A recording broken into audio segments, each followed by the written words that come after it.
안녕하세요. 평생을 읽고 쓰는 글 어떻게 하면 잘 읽고 잘 쓸 것인지 생각하는 말과 글입니다. 오늘은 주제에 대한 공부를 해보도록 하겠습니다. 자, 심청전인데요. 심청전은 부모님께 효도를 해야 한다 또는 목숨을 가볍게 여겨서는 안 된다 라는 주제를 생각해 볼 수 있겠죠. 자, 이와 같이 소설가들은요 또는 작가들, 시인들, 이런 분들은 글을 쓰기 전에 주제를 먼저 잡죠. 주제를 잡고 그 주제에 맞춰서 소설이나 시를 쓰게 됩니다. 일기도 마찬가지로 주제를 잡고 일기를 써야 알맹이가 있는 일기가 됩니다. 그러면은 그 주제는 어떻게 잡아야 하는지 오늘 본격적으로 공부해 보도록 하겠습니다. 주제는 어떻게 잡나요? 살아가면서 우리는 여러 경험을 합니다. 경험에는 직접 경험과 간접 경험이 있습니다. 책 읽기는 간접 경험이며 우리가 겪은 일은 직접 경험입니다. 우리는 간접 경험인 책을 읽고 독후감을 씁니다. 독후감을 쓰기 위해서는 주제를 잡아야 하죠. 마찬가지로 우리가 한 소중한 경험도 한 권의 책을 읽은 것과 같습니다. 그렇다면 이 경험에서도 주제를 찾을 수 있을 것입니다. 이렇게 주제를 잡은 다음 써야 알찬 일기가 됩니다. 자, 경험은요, 여기 독서와 일기가 있는데, 독서는 간접적으로 경험을 하는 거죠. 일기는 직접적인 경험입니다. 자, 먼저, 여기 당나귀 가죽까지 짊어진 노새 보겠습니다. 자, 이것이 바로 간접 경험이죠. 어떤 마부가 당나귀와 노새에게 짐을 나눠 싣고 길을 가고 있었다. 평지를 지나 고갯길을 오르는데 당나귀가 너무 힘이 들어 노새에게 부탁했다. 힘이 너무 무거워. 짐이 너무 무거워. 이러다가 길에 쓰러져 죽을 것 같으니 짐을 조금만 나눠 들어줄라? 하지만 노새는 들은 채도 하지 않았다. 몇 시간 후 당나귀는 무거운 짐을 버티지 못하고 쓰러져 짐에 깔려 죽고 말았다. 그러자 마부는 당나귀의 짐을 모두 노새에게 옮겨 실었고 죽은 당나귀 가죽까지 벗겨 노새에게 실었다. 노새는 2배는 무거워진 짐을 지고서 한숨을 쉬며 중얼거렸다. 천벌을 받는구나. 당나귀의 짐을 조금만 나눠 지었으면 이 무거운 짐을 혼자 지고 가는 일은 없었을 텐데 당나귀 가죽까지 지고 가는 신세가 되다니. 자, 여기까지가 이제 이솝 우화의 이야기인데요. 이 글의 주제가 무엇일까요? 여러분 생각해 보셨습니까? 자, 주제는요, 어려운 이웃을 도와주어야 한다입니다.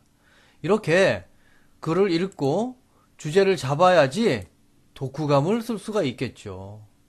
자, 일기도 마찬가지로, 사건이죠. 이 사건이, 당나귀 가죽까지 짊어진 노새와 같은 사건인데 이 사건에도 주제가 있어요. 자, 일단 사건을 한번 볼까요? 제가 가상으로 꾸며봤습니다. 급식 시간에 콩이 나왔다. 나는 콩을 제일 싫어한다. 몰래 버렸다. 선생님께 들켰다. 혼났다. 여러분, 이 사건, 직접적 경험인 이 사건의 주제는 무엇일까요? 편식을 하지 말자이죠. 자, 이렇게 글쓰기에 있어서도 주제를 잡고 일기를 써야지 제대로 된 알맹이가 있는 일기가 되겠죠. 왼쪽에 있는 당나귀 가죽까지 짊어진 노새는 이솝 우화에 나오는 이야기죠. 이솝은 어려운 이웃을 도와주어야 한다는 교훈을 독자에게 전하고 싶었을 거예요. 어떻게 이야기를 해야 이 주제를 독자에게 잘 전달할 수 있을까 고민했겠죠. 만약 이솝이 재미있는 이야기가 아니라 여러분 어려운 이웃을 도와주어야 합니다 라고 주제를 직접 말했다면 아무도 이솝의 이야기에 귀를 기울이지 않았을 거예요. 너무 뻔하고 재미가 없기 때문이죠.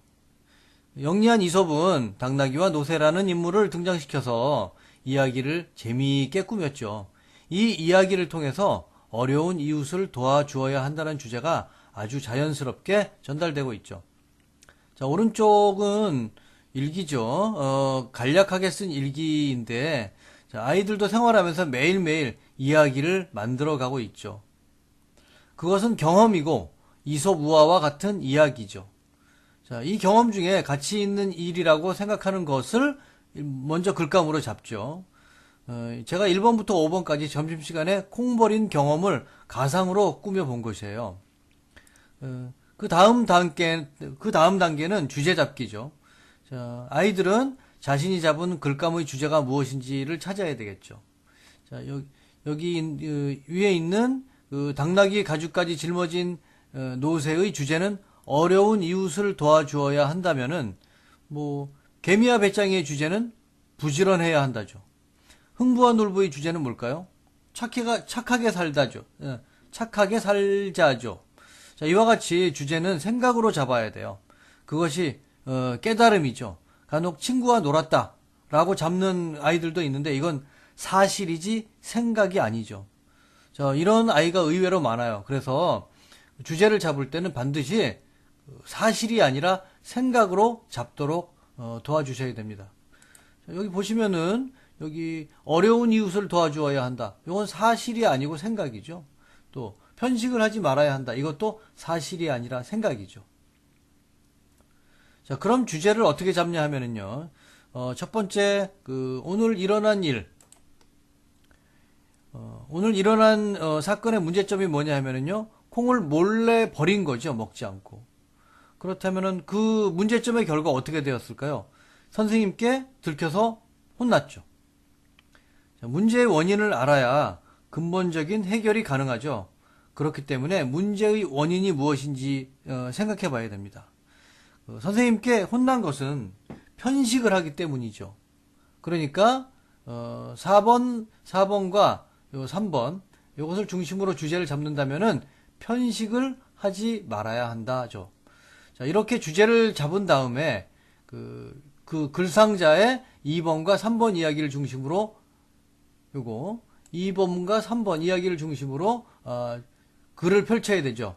즉 2번 나는 콩을 제일 싫어한다 와 3번 몰래 버렸다의 이야기 글을 쓸 때 이 이야기의 분량이 제일 많아야 한다는 얘기죠. 주제에 해당하는 부분이기 때문입니다. 자, 이러한 일기를 읽고 나면 편식하는 모습이 머릿속에 환히 펼쳐질 거예요. 그렇게 된다면 일기 쓰기는 성공한 겁니다.